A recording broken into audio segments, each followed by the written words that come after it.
গরু হাম্বা হাম্বা করে ঈদে আনন্দ যে লাগে, কুরবানির ঈদের আগের দিন কি করলাম সেটা আমি আপনাদের মাঝে শেয়ার করতেছি। হঠাৎ আমার যা ফোন দিল যে ঈদের আগের দিন গরু কিনতে হবে, ঈদের আগের দিন গরু কিনলে কি আর আইডিয়া করা যাবে? একটু আগে 2-1 দিন আগে আসলে হয়তো বাজার থেকে গিয়ে আইডিয়া করে 2-1 দিন ঘুরে গেলে তারপরে গরু কেনা যাবে। আর এলাকার গরুগুলা ছাড়তেছে না, খুব হাই দাম ধরে বসে আছে। আমার যা ফোন দিয়ে বলল যে তোরা একটু বাজারে ঘুরে দেখ, যে গরুর আইডিয়া নিয়ে দেখ কোন গরুটা কী দাম বলে, সেই হিসাবে এখানে ধামরায় এসে তারপরে গরু কেনা যাবে। তবে আমার জামাইকে বললাম, উনি বলল যে আমার শরীরটা খুবই খারাপ লাগতেছে, আর আমি তো মহারানী সবসময় বেশিরভাগই সময় অসুস্থই থাকে, আমি অসুস্থ। তখন বলল যে তুমি যদি সাথে যাও তাহলে আমি যাইতে পারি, মরলে একসাথে বাজারে গিয়ে মরে থাকবো। আচ্ছা ঠিক আছে, তাহলে চলো যাই একটু, যেহেতু আমাদের একদম বাসার কাছেই গরুর হাট বসছে,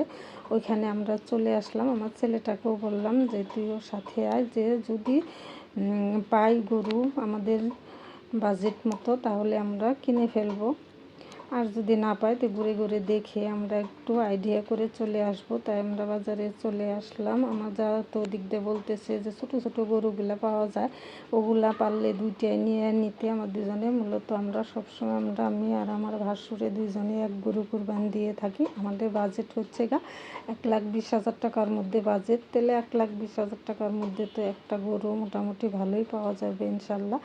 আর এদিকে ছোটো ছোটো গরু দেখা যাচ্ছে অনেক, কিন্তু বাজারে গরু তো যত আসতেছে ততই সাথে সাথে বিক্রি হয়ে যাইতেছে। এই যে কিছু গরু আসতেছে, আবার কিছু কিনে নিয়ে সবাই যাচ্ছে, আর আমরা এখানে ছোটো ছোটো গরুরই ক্রেতা বেশি দেখা যাচ্ছে। আমরা ঘুরে ঘুরে গরুগুলা দেখতেছি। এটা দাম চাইলো 3,51,000 টাকা। এই জাতের গরু একটু সাধারণত দাম একটু কমই থাকে, কিন্তু গরুটা এটা অনেক বিশাল আকারের ছিল, অনেক উঁচা, অনেক লম্বা ছিল। আর আমরা সমস্ত গরু আর দাম এক একটা এক এক হাঁকা দাম চাচ্ছে, যে বুঝতেছে যে এখন ঈদের আগে নিবে, এই জন্য হয়তো দামটা একটু বেশি চাচ্ছে। আর কুরবানির ঈদ একটা প্রথমে বছরে একটা কুরবানি, তো যাই হোক ওটা কোনো বাজেট মতো হয় না, কম বেশি হয়েই থাকে। তাই আমরা ঘুরে ঘুরে গরুগুলো দেখতেছি।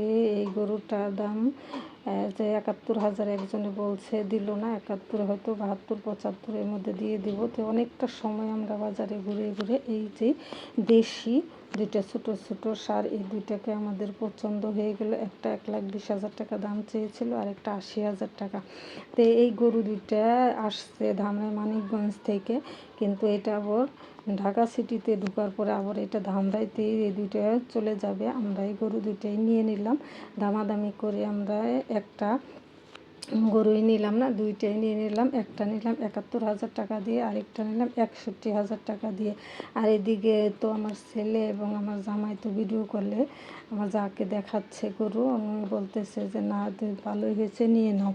তো এইখান থেকে ঢাকা থেকে গরু নিতে গেলে তো আমাদের খরচ অনেকটা বেশি পড়ে যায়, কারণ 1,050 টাকা হাসিল দিতে হয়, আবার গাড়ি ভাড়া লাগে, পিক আপ ছাড়া তো আর গরু নেওয়া যাবে না। পিক আপ ভাড়া 4,000 টাকা পিক আপ ভাড়া চাইলো, তাহলে বলে 2,800 টাকার মধ্যে রিজার্ভ করা হইলো পিক আপ। আমরা টাকা গুনে দিচ্ছি। গরু দুইটা মাশাআল্লাহ অনেক সুন্দর হয়েছে, আমাদের মানিকগঞ্জে ধামরাইয়ের গরুই, এটা আবার ওইখানেই চলে যাবে। টাকাগুলা দিয়ে গভীর রাত আমার ছেলেকে দিয়ে গরুগুলা পাঠিয়ে দিলাম, আর আমরা আগামীকালকে রাত্রের বেলায় যাব, আর সকালবেলা তো কোরবানি হয়ে যাবে। আর এই যে গরুগুলো পিক আপে উঠানো হচ্ছে, গরু দিয়ে দিলাম। আমি শারীরিকভাবে অনেকটা অসুস্থ ছিলাম, তাই ভিডিও দিতে পারিনি, তাই একটু দেরি হয়ে গেল ভিডিও দিতে।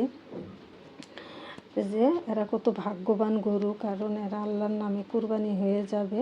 এত প্রতিটা জীবকে তো মৃত্যুর স্বাদ ভোগ করতে হবে, কিন্তু এই পশুগুলা অনেক ভাগ্যবান, কারণ এরা আল্লাহর নামে কুরবানি হয়ে যাবে। আর আমরা মানুষ মৃত্যুর স্বাদ ভোগ করতে হবে, কবরে আযাব ভোগ করতে হবে, অনেক কঠিন, কত হিসাব দিতে হবে আমাদেরকে। আর আমার ছেলেকে দিয়ে গরু পাঠিয়ে দিয়ে পরের দিন রাত্রে আবার আমি আর আমার জামাই বেরিয়ে গেলাম বাড়ির উদ্দেশ্যে।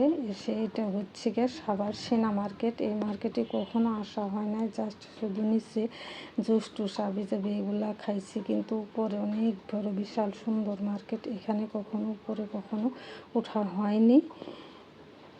আর এখানে জুস খাবো, আমরা জুস খাওয়ার জন্য মূলত নামছে। আর এখান থেকে আমরা কুরবানি গরুর জন্য যে মাংস রাখা হবে, বিছিয়ে মাংস গরু পশু কুরবানি করা হবে, সেই কাগজটাও কিনতে হবে। আগের কাগজটা নষ্ট হয়ে গেছে, সেটাও কিনবো এখান থেকে। আর এখানে বসে আমরা পেঁপের জুসগুলো পেলাম না, কারণ যে হয়তো কুরবানির ঈদ, এখানে মানুষ টানুষ খুব কমই দেখা যাচ্ছে ঈদের আগের দিন রাত্রের বেলা। আর ওইখান থেকে কাগজ কিনে নিলাম, জুস টুস খেয়ে দিয়ে আমরা আবার বাড়ির উদ্দেশ্যে রওনা করলাম। অনেকটা রাত হয়ে গেছে। যাই হোক, সম্মানিত প্রিয় ভাই ও বোনেরা, যে যেখান থেকে আমার ভিডিওটা দেখতেছেন, প্লিজ আমার চ্যানেলটাকে সাবস্ক্রাইব করুন, আমার সাথেই থাকুন। আর যারা সাবস্ক্রাইব করেছেন তাদেরকে অসংখ্য ধন্যবাদ।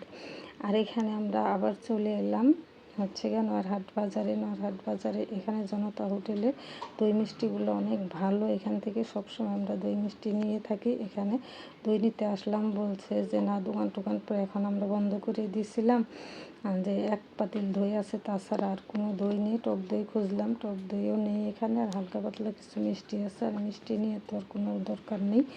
আর এখানে ভাবলাম যে কুরবানির পশুগুলো যে পাঠিয়ে দিয়েছিলাম, একটু দেখে যাই, ঘুটঘুটে অন্ধকার, এখানে লাইট টাইট কিছুই নেই। ভাবলাম যে একটু খাইয়ে দিয়ে যাই, শেষবারের মতো এরা তো আদর করে দিয়ে যায়, কারণ কুরবানির পশু তো কালকে তো কুরবানি হয়ে যাবে। কুরবানির পশুর প্রতি মায়া মহব্বত একদিন দুদিন খাওয়াই দিলে আরও বেশি সওয়াব হয়, এবং ওদেরকে মায়া মহব্বত তৈরি হলে ওটার মধ্যে আরও বেশি সওয়াব হয়। আমার অনেক খারাপ লাগতেছিল ওদের জন্য, যে আজকে ওদেরকে খাওয়াচ্ছি, সকালে ওরা আল্লাহর নামে কুরবানি হয়ে যাবে। আর এটা অন্ধকার রাত, ওদিকে আলো লাইট আছে, কিন্তু বাড়িতে অনেক বড়, আমরা গরুটা একটু দূরে রাখছি, জন্য দেখি ঝিরঝির আলো, আমরা বাইরে সব কাজ টাজ করতেছি, গরুরে খাওয়াইতেছি, ভিতর থেকে কেউ জানতেছে না। সবাই ভালো থাকবেন, সুস্থ থাকবেন, আল্লাহ হাফেজ।